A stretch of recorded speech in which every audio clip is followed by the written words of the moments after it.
আবার সাইয়েদনা ওমর ফারুক যখন খলিফা, বদরের যুদ্ধে অংশগ্রহণকারী বয়স্ক সাহাবীদের নিয়ে উনি মিটিং করতেন। এদেরকে আরবিতে বলে আশিয়াফু বদর, বদরের শায়েখ। বদরের সাহাবীদের সাথে, বয়স্ক সাহাবীদের সাথে যখন সাইয়েদনা ওমর ফারুক মিটিং করতেন, ওই মিটিং এর ছোট্ট একটা বাচ্চা সাহাবীকে রাখতেন। ওই সাহাবীর নাম হলো ইবনে আব্বাস, আব্দুল্লাহ ইবনে আব্বাস, বিশ্বনবীর চাচাতো ভাই। বদরের বয়স্ক সাহাবারা মনে দুঃখ পায়, আমরা বয়স্ক মানুষ, আমাদের মিটিং এ ছোট্ট বাচ্চা কেন? এই বাচ্চার বয়সে অনেক ছেলে আছে, আমাদের নাতিপুতিও আছে। সাইয়েদনা ওমর ফারুক আমাদের বয়স্কদের মিটিং এ ছোট বাচ্চারা রাখে কেন? এই কথা যখন সাইয়েদনা ওমর ফারুকের কানে গেল, ওমর ফারুক বললেন, ঠিক আছে আমি বুঝাবো কেন এই বাচ্চারা রাখি। একদিন মিটিং শুরু করলেন এই সূরা দিয়ে, যে সূরাটা আমি তেলাওয়াত করেছি, পড়েন। ইযা জাআ নাসরুল্লাহি ওয়াল ফাতহু ওয়া রাআইতান নাসা ইয়াদখুলুনা ফি দীনিল্লাহি আফওয়াজা ফাসাব্বিহ বিহামদি রাব্বিকা ওয়াস্তাগফিরহু ইন্নাহু কানা তাওয়াবা। পড়েন আল্লাহু আকবার। এই সূরা তেলাওয়াত করে ওমর ফারুক মিটিং শুরু করলেন। এবার ধরে ধরে বললেন, ও বয়স্ক সাহাবারা, এই সূরাতে আপনি কি বুঝেছেন? এক সাহাবী বলতে লাগলেন, এই সূরা থেকে আমি বুঝেছি সাহায্য আর বিজয় কেউ দিতে পারে না একজন ছাড়া, তিনি কে? ওমর ফারুক বললেন, হয় নাই। আরেকজন বয়স্ক সাহাবারে বললেন, আপনি কি বুঝছেন এই সূরা থেকে? উনি বললেন, আমি বুঝছি আমাদের শহর বিজয় করতে হবে বেশি বেশি। ওমর ফারুক বললেন, হয় নাই। আরেক বয়স্ক সাহাবীকে বললেন, আপনি কি বুঝেছেন এই সূরা থেকে? উনি বললেন, বিজয় লাভ করার পরে আল্লাহর শুকরিয়া করতে হবে বেশি বেশি। ওমর ফারুক কয়, হয় নাই। সাইয়েদনা ওমর ফারুক বললেন, ও ছোট্ট ইবনে আব্বাস, এক চিপায় বসে আছে, সামনে আসো। মাযা ফাহিমতা মিন হাযিহি সূরা? ও আব্দুল্লাহ ইবনে আব্বাস, তুমি এই ছোট্ট সূরা থেকে কি বুঝেছো বলো? ইবনে আব্বাস বলে, আমি বুঝেছি হুয়া আজালু রাসূলিল্লাহ। এই সূরাটা নাজিল হওয়ার প্রমাণ হলো বিশ্বনবী এই দুনিয়াতে বেশি দিন থাকবেন না, বিশ্বনবী পৃথিবী থেকে চলে যাবেন, এটার ইঙ্গিত এই সূরার মধ্যে আছে। ওমর ফারুক বললেন, আহসানতা ইয়া ইবনে আব্বাস। ইবনে আব্বাস, তুমি সঠিক বলেছো। ও ইবনে আব্বাস, তুমি কারেক্ট আনসার করেছো। বদরের কোন বয়স্ক সাহাবারা কারেক্ট আনসার করতে পারে? সাইয়েদনা ওমর ফারুক বললেন, বুঝেছেন নাকি কেন আমি ছোট্ট বাচ্চাটারে আমাদের মিটিং এ রাখি? এই বাচ্চা যেন তেন বাচ্চা না, এই বাচ্চার জন্য স্বয়ং দোয়া করেছে বিশ্বনবী মুহাম্মদ সাল্লাল্লাহু। বিশ্বনবী দোয়া করতেন, আল্লাহুম্মা ফাক্কিহু ফিদ্দীন। ও আল্লাহ, আমার চাচাতো ভাই আব্দুল্লাহ ইবনে আব্বাসকে আপনি দ্বীনের জ্ঞান দেন। ওয়া আল্লিমহু তা'ওয়িল, কোরআনের তাফসীর আর তা'ওয়িল শিক্ষা দেন। বিশ্বনবীর দোয়ার বরকতে উনি গোটা বিশ্বের সব মুফাসসিরদের সম্রাট হয়েছে। সুবহানাল্লাহ, আস্তে পড়েন। পৃথিবীতে যত মুফাসসির আছে, সাহাবাদের থেকে শুরু করে, তাবিঈদের থেকে শুরু করে, up to the day of judgment, আমরা যত মুফাসসিরের কথা বলবো, যত তাফসীর থেকে আমরা কোট করি, রেফার করি, সব মুফাসসিরদের সম্রাট হচ্ছে ছোট্ট ছেলে আব্দুল্লাহ ইবনে আব্বাস। চিল্লায় পড়েন আল্লাহু আকবার।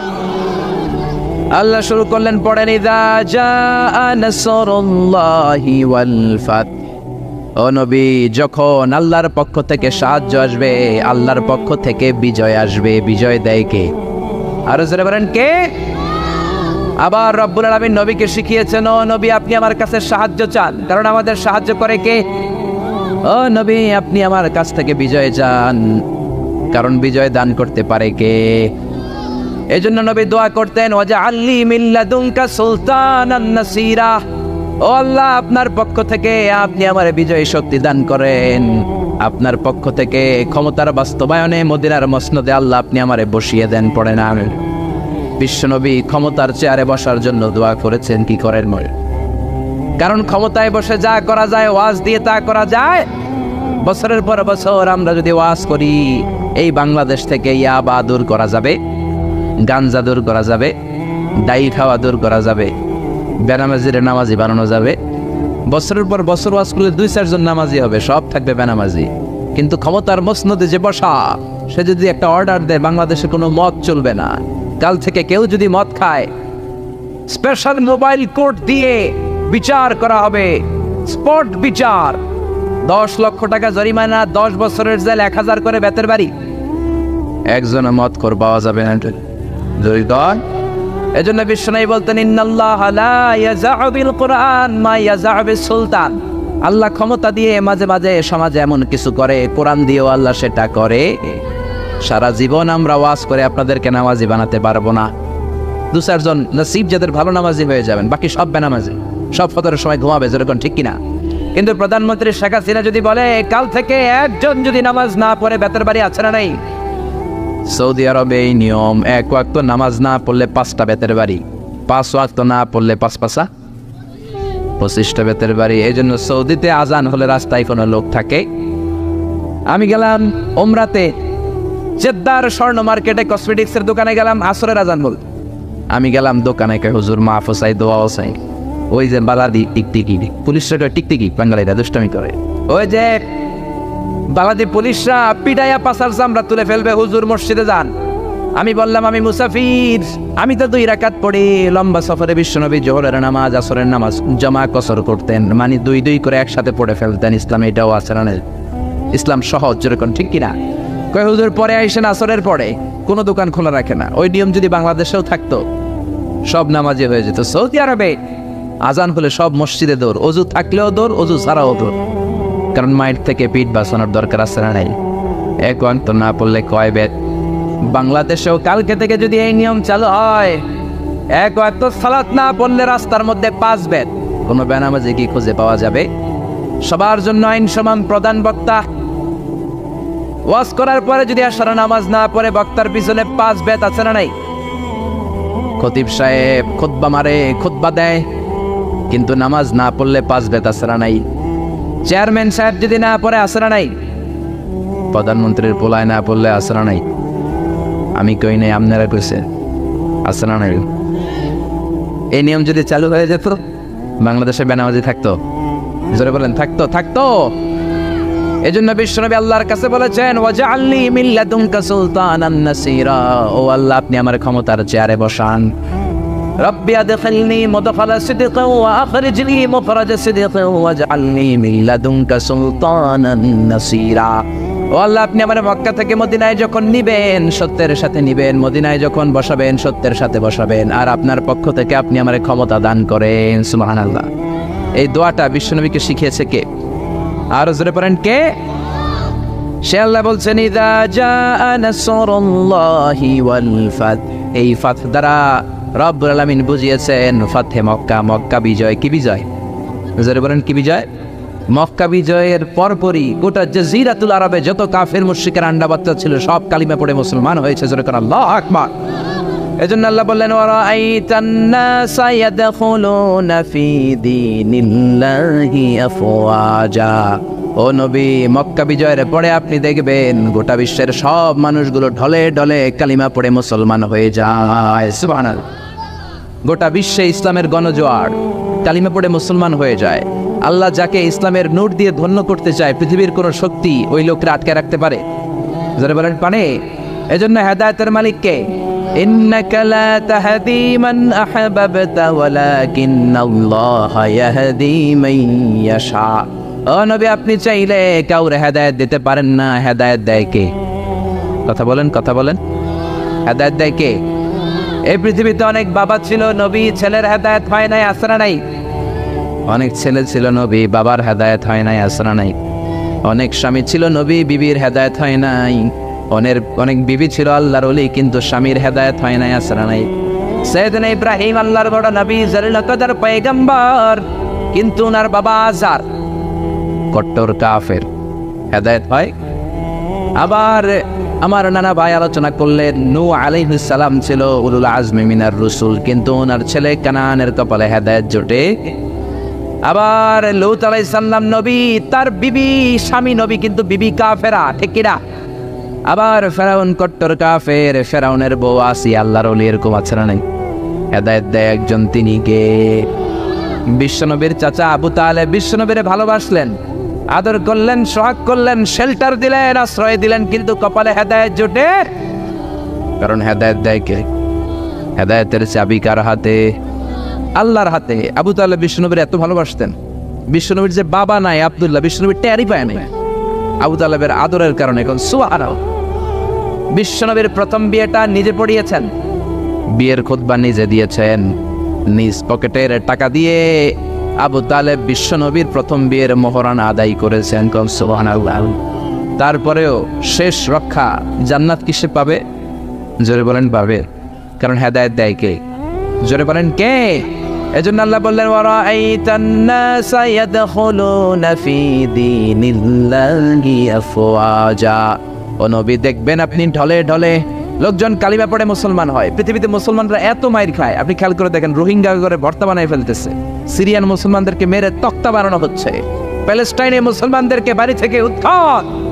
তারপরও গোটা বিশ্বে ইসলামের জয়গান আছে না নাই? শুনবেন না মুসলমান খ্রিস্টান হয়, শুনবেন না অন্য ধর্মান্তরিত হয়, কিন্তু কালিমা পড়ে পড়ে মুসলমান হওয়ার হিড়িক আছে না নাই?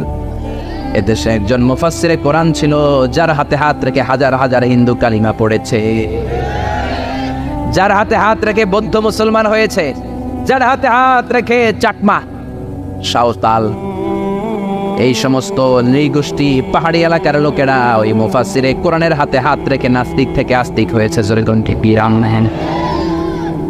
এজন্য যাকে আল্লাহ ইমানের নোট দিয়ে ধন্য করতে চায় তাকে আটকে রাখার মতো গোটা বিশ্বে কেউ।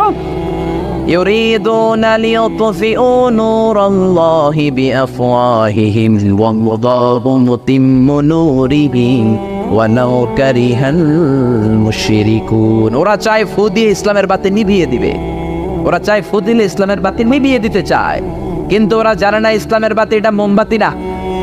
ইসলামের বাতি কি মোমবাতি নাকি কুপির বাতি নাকি সারাক বাতি নাকি? ইসলামের বাতি হলো ইলেকট্রিক্যাল বালুরা, ফু দিয়ে নেবানো যাবে। যারা আছেন সবাই মিলে যদি আমরা ফু দিয়ে নিবে, কথা বলে নিবে, এটাকে সুইচ অফ করে নিবাতে হয়। সুইচটা কার হাতে? আরো জোরে কার হাতে? আল্লাহ বললেন গোটা বিশ্বের কাফের মুশরিক নাস্তিকের দল ষড়যন্ত্র করে ইসলামের আলোকে কোরআনের আলোকে নিভিয়ে দিতে চায়। আমি আল্লাহ চ্যালেঞ্জ দিলাম, নিভাতে পারবে না। আমি আল্লাহ ইসলামের আলোকে দিন দিন জ্বালিয়ে দেব, বাড়িয়ে দেব। সুবহানাল্লাহ। এজন্য হুমকি ধমকি, রক্ত চক্ষু, জেল জরিমানা দিয়ে ইসলামের অগ্রযাত্রার বিজয়কে ঠেকানো যাবে না। যেরকম ঠিক কিনা? বানের পানির মতো, বাঁধ ভাঙা জোয়ারের মতো গোটা বিশ্বের লোকজন কালিমা পড়ে মুসলমান হচ্ছে। যদিও আমরা মায়ের খাচ্ছি, রোহিঙ্গারা মার খায়, গোটা বিশ্বে মুসলমান নির্যাতিত, কিন্তু গোটা বিশ্বব্যাপী ইসলামের গণজোয়ার আছে না নেই? আপনি যদি ইউরোপ আমেরিকার দিকে খেয়াল করেন, দেখবেন হাজার হাজার লোক কালিমা পড়ে আমেরিকাতে মুসলমান হয়ে আছে, ইউরোপে মুসলমান হয় আছে না নাই? After the twin tower attack, the number of Muslim in United States of America already have been doubled. 9/11 এর পরে, টুইন টাওয়ার অ্যাটাকের পরে আমেরিকায় মুসলমানের সংখ্যা আগে যা ছিল এখন ডবল হয়ে গেছে। সুবহানাল্লাহ। ব্রিটিশ সোসাইটিতে মুসলমানের অবদান রাখতে শুরু করেছে। দিন দিন আমেরিকাতে মসজিদের সংখ্যা বাড়তে শুরু করছে। আমেরিকাতে বর্তমানে মুসলমানের সংখ্যা অলমোস্ট 3 মিলিয়ন, 30 লক্ষেরও বেশি। কোন আল্লাহু আকবার। এজন্য ডোনাল্ড ট্রাম্প, তুই ইসলামের কিছু করতে পারবি? বারাক ওবামা ইসলামের কিছু করতে পারবে? খালি বুশের বাচ্চা বুশ পারবে? পারবে? গোটা বিশ্বের কেউ ইসলামের আওয়াজকে থামিয়ে দিতে পারবে? আল্লাহ বললেন আল্লাহু মুতিম্মু নূরিহি ওয়ালাউ কারিহাল কাফিরুন। গোটা বিশ্বের সব কাফের গুলা মিলেও যদি ইসলামের আওয়াজকে নিভিয়ে দিতে চায়, ইসলামের বাতি কোনোদিন নিভবে না। ইসলামের বাতি শুধু প্রজ্বলিত থাকবে। ঠিক কি না? গোটা বিশ্বে গণজোয়ার। স্যার স্যামুয়েল হ্যালটিংটন একটা বই লিখেছে, দ্য ক্ল্যাশেস অফ সিভিলাইজেশন, সভ্যতার সংঘাত। সভ্যতার ঘুষাঘুষি আছে না? এক সময় পৃথিবীতে ছিল গ্রিক সভ্যতা। গ্রিসের ওরা ছিল দাপট, এখন যেমনি আমেরিকানরা দাপট দেখায়। এরপরে গ্রিক সভ্যতা হয়ে গেছে ঠুস। এরপরে আসছে মেসোপটেমিয়ান সভ্যতা, এরপরে ব্যাবিলনীয় সভ্যতা, এরপরে ইনকা সভ্যতা, চিচেন এৎজে সভ্যতা, মহেঞ্জোদারো সভ্যতা, সিন্ধু সভ্যতা। এভাবে সভ্যতার সংঘাত আছে না নাই? উনি ওনার বইতে লিখেছেন দ্য ক্ল্যাশেস অফ সিভিলাইজেশন, সভ্যতার সংঘাত। এখন গোটা বিশ্বে সুপার পাওয়ার হচ্ছে ইউনাইটেড স্টেটস অফ আমেরিকা। আবার ধারণা করা হচ্ছে আমেরিকার পরে চীন হবে সুপার পাওয়ার। ঠিক কিনা? উনি ওনার বইতে লিখলেন, এতগুলো সভ্যতার ঘুষাঘুষির মধ্যে, মারামারির মধ্যে সবগুলা মোড়ে ভূত হয়ে যাওয়ার পরে যেই সভ্যতা দাঁড়াবে সেটার নাম হলো ইসলামের সভ্যতা। দ্য ক্ল্যাশেস অফ সিভিলাইজেশন, সভ্যতার সংঘাত। এই সভ্যতার সব সংঘাতের পরে যে সভ্যতাটা দাঁড়িয়ে থাকবে সেটার নাম কি? আরো জোরে বলেন কি? এজন্য ইসলামের এই গণজোয়ার, বানের পানির মতো লোকজন কালিমা পড়ে ইসলামের ছায়া তলে চলে আসছে। এটাকে কেউ থামিয়ে রাখতে পারবে? সে কথায় আল্লাহ বললেন ওয়ারাআইতান নাসা ইয়াদখুলুনা ফি দীনিল্লাহি আফওয়াজা। ও নবী, আপনি দেখবেন দলে দলে লোকগুলো কালিমা পড়ে মুসলমান হয়ে যায়। সুবহানাল্লাহ। আমেরিকাতে কালিমা পড়লো প্রথমে 1960-র দিকে বক্সার মোহাম্মদ আলী, নাম শুনছেন? গত বছর মারা গেছে লোকটা। 1960 সালে যখন সে কালিমা পড়ে মুসলমান হলো, পুরো আমেরিকা কেঁপে গেল। এরপর মুসলমান হলো নীল আর্মস্ট্রং এক বছর পর। 1969-এ চাঁদে গেল, চাঁদ ফাটা দেখা নসিব খুলে গেছে, পৃথিবী এসে 1970 সালে কালিমা পড়ে মুসলমান। আমেরিকায় আরেকটা ধাক্কা লাগলো, সুবহানাল্লাহ পড়েন। এরপরে মুসলমান হলো ডক্টর মরিস বুকাইলি, পুরো ইউরোপ কেঁপে গেল, কারণ উনি ফ্রান্সের সার্জন ছিল, পুরো ইউরোপটা কেঁপে গেল। এভাবে মুসলমান হতে শুরু করলো গোটা বিশ্বের সেলিব্রিটিরা। ইউসুফ ইউয়ানা, পাকিস্তানের ক্রিকেটার, 2006 সালে কালিমা পড়ে মুসলমান, খুশি না বেজার? আমেরিকার যুবমন্ত্রী Joshua Evans, youth minister of America, কালিমা পড়ে মুসলমান। মাইকেল জ্যাকসন, কালিমা পড়ে মুসলমান। মানিকারে হামারতিরাজ, তামিল নায়িকা, কালিমা পড়ে মুসলমান। মুসলমান হওয়ার পরে নাম রেখেছে রাহিমা। সাউথ আফ্রিকার অবিসম্পাদিত নেতা নেলসন ম্যান্ডেলার আপন নাতি, গত বছর 2016 সালে ওর নাম ম্যান্ডেলা, কালিমা পড়ে মুসলমান। সুবহানাল্লাহ আসতে বলেন। টনি ব্লেয়ারের আপন শালী লরেন বুথ, মিডিয়া কর্মী, কালিমা পড়ে মুসলমান। চিল্লায় এখন আল্লাহু আকবার। এজন্য আল্লাহ বললেন ওয়ারাআইতান নাসা ইয়াদখুলুনা ফি দীনিল্লাহি আফওয়াজা। ও নবী, আপনি দেখবেন বাদ ভাঙা জোয়ারের মতো, বানের পানির মতো দলে দলে লোকজন কালিমা পড়ে মুসলমান হয়ে যায়। সুবহানাল্লাহ। খুশি না বেজার? খুশির আওয়াজ কি ছোট হয় না বড়? খুশি না বেজার? আমেরিকাতে স্ট্রিট দাওয়া হয়, স্ট্রিট দাওয়া মানে রাস্তায় 2 ঘন্টা একজন খ্রিস্টানদের যদি কেউ কনভিন্স করতে পারে, ওইখানেই কালিমা পড়ে মুসলমান হয়ে যায়, এরকম নিদর্শন আছে এখন। সুবহানাল্লাহ। কলেজ লেভেলে দাওয়া হয়, ইউনিভার্সিটি লেভেলে দাওয়া হয়, এই জন্য এই দাওয়াতি কাজ সব সময় চালু রাখার দরকার আছে না নাই? রাজি আছেন তো? যে যতটুকু জানেন আপনার কথাগুলো ছড়িয়ে দিবেন। রাজি আছেন? রাজি আছেন? ইউনাইটেড স্টেটস অফ আমেরিকার এক লোক তার অনেক বন্ধুকে মুসলমান বানিয়েছে, কালিমার দাওয়াত দিয়েছে, কিন্তু তার বিজনেস পার্টনার খ্রিস্টান বন্ধুকে সে কালিমার দাওয়াত দিতে পারে নাই। সে মনে মনে ভাবলো, আমার জীবন থাক আর না থাক, আমার খ্রিস্টান বন্ধুকে তার কলিজার ভেতরে কালিমার দাওয়াত দিয়ে আমি ছিদ্র করে দেবো। সুবহানাল্লাহ। খ্রিস্টান বন্ধুকে দাওয়াত করলো তার বাড়িতে, ভাবলো একটা দাওয়াত করি, দাওয়াতে খাইতে আসলে কালিমার দাওয়াত দিয়ে দিল। খানার দাওয়াতের লোকে কালিমার দাওয়াত আছে না নাই? আছে না নাই? ও মিয়া, খাওয়া আছে যেখানে মানুষ যায়, জিলাপি আছে যেখানে পোলাপান যায়, দাওয়াত দিল, খাবারের দাওয়াত, ডাইনিং টেবিল ভর্তি খাবার আর খাবার। খ্রিস্টান বন্ধু আসছে, পেট ভরে খেয়েছে, মহা খুশি, আমার মুসলিম বন্ধু আমার দাওয়াত দিয়েছে, আমাকে লাঞ্চ করালো। এরপর স্টারবাক্সের 2টা কফি দুইজনে নিয়ে ডাইনিং টেবিলে বসেছে। তো মুসলিম বন্ধুর মাথায় চিন্তা, যে করেই হোক কালিমার দাওয়াতটা আমার এই খ্রিস্টান বন্ধুর অন্তরের মধ্যে আমি ঢুকিয়ে দিব।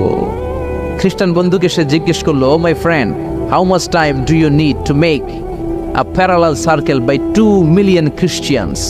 ও আমার বন্ধু, 20 লক্ষ খ্রিস্টানকে তুমি গোল গোল করে দাঁড় করাবা, তোমার কত সময় লাগবে? খ্রিস্টান বন্ধু বলে, what's the hell are you talking about? এগুলো তুমি কি কও? 20 লক্ষ খ্রিস্টান তুমি পাইবা কো? আর 20 লক্ষ খ্রিস্টানকে এক মাঠের মধ্যে যে দাঁড় করাবা, এরকম বড় মাঠও বাবা কই? মুসলিম বন্ধু বলে, ফর এন এক্সাম্পল, ধরে নাও, উদাহরণস্বরূপ আমি যদি তোমাকে বিশাল বড় একটা স্কয়ার দেই মাঠ, আর 20 লাখ খ্রিস্টান এনে দেই, 20 লাখ খ্রিস্টানকে এরকম গোল গোল প্যারালাল সার্কেলে তুমি দাঁড় করাবা, কত সময় লাগবে? খ্রিস্টান বন্ধু বলে, অ্যাটলিস্ট আই নিড 1 উইক, 1 সপ্তাহ তো লাগবেই, but I need to train them up. এই লোকগুলোকে আমার ট্রেন আপ করতে হবে, প্রশিক্ষণ দিতে হবে। 1 সপ্তাহের টানা প্রশিক্ষণ এবং ট্রেনিং দিতে পারলেই 20 লক্ষ খ্রিস্টানকে আমি প্যারালাল সার্কেল গোল গোল করে দাঁড় করাতে পারবো। মুসলিম বন্ধু বলল, ফাইন। মুসলিম বন্ধুর মাথায় একটাই চিন্তা, কেমন করে কালিমার দাওয়াত দেওয়া যায়, যেরকম ঠিক কিনা? মুসলিম বন্ধু বলল, keep in your mind, they are not from the same countries man. এই 20 লক্ষ খ্রিস্টান কিন্তু একই দেশের হবে না। Some of them from United States of America, some from England, some from Switzerland, some from Singapore, Malaysia, Indonesia, Bangladesh, অনেক দেশের লোক হবে তারা। কত সময় লাগবে? খ্রিস্টান বন্ধু বলে, it's very tough for me, তাহলে তো এটা আমার জন্য খুব টাফ হয়ে যায়। I can't make it within a week. এক সপ্তাহে এটা করা আমার পক্ষে সম্ভব। I need 2 weeks। আমার 2 সপ্তাহ লাগবে। কয় সপ্তাহ? জোরে বলেন, কয় সপ্তাহ? 2 সপ্তাহ লাগবে। মুসলিম বন্ধু বলল, কিপ ইন ইউর মাইন্ড, এটা তোমার মাথায় রেখো, they are not from the same languages. এই 20 লক্ষ খ্রিস্টান কিন্তু একই ভাষাভাষীর নয়। তাদের কেউ কথা বলবে ইংরেজিতে, কেউ উর্দুতে, কেউ চাইনিজ, কেউ মান্দারিন, কেউ উর্দু, কেউ হিন্দি, কেউ সিন্ধি, কেউ বাংলা, কেউ টার্কিশ, কেউ মালায়া, কেউ সোয়াইলি। এক একজন এক এক ভাষায় কথা বলবে। কত সময় লাগবে? খ্রিস্টান বন্ধু বলল, দ্যাট ইজ ভেরি টাফ, আরো কঠিন হয়ে যাবে। I need 3 weeks। কয় সপ্তাহ লাগবে? কথা বলেন, কয় সপ্তাহ? 3 সপ্তাহ লেগে যাবে। মুসলিম বন্ধু বলল, কিপ ইন ইউর মাইন্ড, এটা তোমার মাথায় রেখো, they are not from the same ages. এই সবগুলো 20 লক্ষ খ্রিস্টান একই বয়সের নয়, একই লিঙ্গের নয়। কেউ পুরুষ, কেউ নারী, কেউ ছোট্ট বাচ্চা, কেউ যুবক, কেউ যুবতী, আবাল বৃদ্ধ বনিতা, বিভিন্ন বয়সের লোক হবে।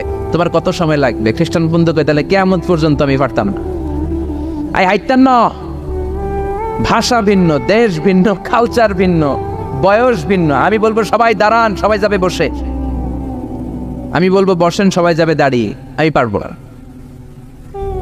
মুসলিম বন্ধু বলল, I can make parallel circle, আমি সমান্তরাল বৃত্তে দাঁড় করায় দিতে পারবো বাই 2 million মুসলিমস, 20 লক্ষ মুসলমানকে অনলি বাই 10 minutes, 10 মিনিটের ব্যবধানে। কয় মিনিটে? জোরে কয় মিনিট? খ্রিস্টান বন্ধু বলে, ইটস কোয়াইট ইম্পসিবল, এটা অসম্ভব। 10 মিনিটে 20 লক্ষ মুসলমানকে তুমি প্যারালাল সার্কেল, সমান্তরাল বৃত্তে দাঁড় করাবা, কোনো বাঁকাতে রাখতে পারবে না। How come it possible man? এটা কেমন করে সম্ভব? মুসলিম বন্ধু বলে, ইটস পসিবল ইনশা। জোরে বলেন, ইটস পসিবল ইনশা। আল্লাহ যদি চায় এটা সম্ভব। But you have to make a visit to KSA। তোমাকে কিংডম অফ সৌদি আরাবিয়া, সৌদিতে একটু ভিজিট করতে হবে। সে রাজু হয়ে গেল। বুদ্ধি করে জিলহজ মাসের 10 তারিখে নিয়ে গেল তাকে সৌদিতে। আপনারা জানেন হেরেমের বাউন্ডারিতে কোনো কাফের খ্রিস্টান ঢুকতে পারে না। তার পরিচয়টা গোপন করে মুসলিম বন্ধু তাকে নিয়ে গেল জিলহজের 10 তারিখ, হজের মৌসুমে। মক্কার পাশে, কাবাগরের পাশে একটা বিল্ডিং আছে, আব্দুল আজিজের ওয়াকফ, এটাকে বলে জামজাম টাওয়ার, দি মক্কা রয়্যাল ক্লক টাওয়ার। 120 তলা উঁচু। এটার 80 তলায় একটা হোটেল ভাড়া করলো, একটা রুম ভাড়া করলো। ওই দিন সব হাজী সাহেবান মিনার জবাইয়ের কাজ শেষে ফরজ তাওয়াফ করার জন্য মিনা থুইয়া সব কাবাগরের এদিকে বিড়বিড় করতেছে, সুবহানাল্লাহ। মাগরিবের টাইম। খ্রিস্টান বন্ধু বলল, where is your magic man? তুমি না আমার একটা ম্যাজিক দেখাইবা? খ্রিস্টান মনে করছে এটা মনে হয় ম্যাজিক। তা না হলে 10 মিনিটে 20 লাখ মুসলমানরা এরকম গোল গোল করে কে সমান করে দাঁড় করাতে পারে? What is your magic? তোমার ম্যাজিক কই? মুসলিম বন্ধু বলে, let's go to very close to the window, চলো জানালার কাছে যাই। 80 তলা বিল্ডিং এর উপর থেকে জানালার কাছে যে when they open the window, যখন জানালা খুললো, নিচে তাকিয়ে খ্রিস্টান বন্ধু তো অবাক। 20 লক্ষ হাজী সাহেবান, একটা ইজার, একটা রিদা, একটা সাদা কাপড়ের চাদর, একটা সাদা কাপড়ের লুঙ্গি পরে লাব্বাইক লাব্বাইক বলে কারে ডাকে? জোরে বলেন, কারে ডাকে?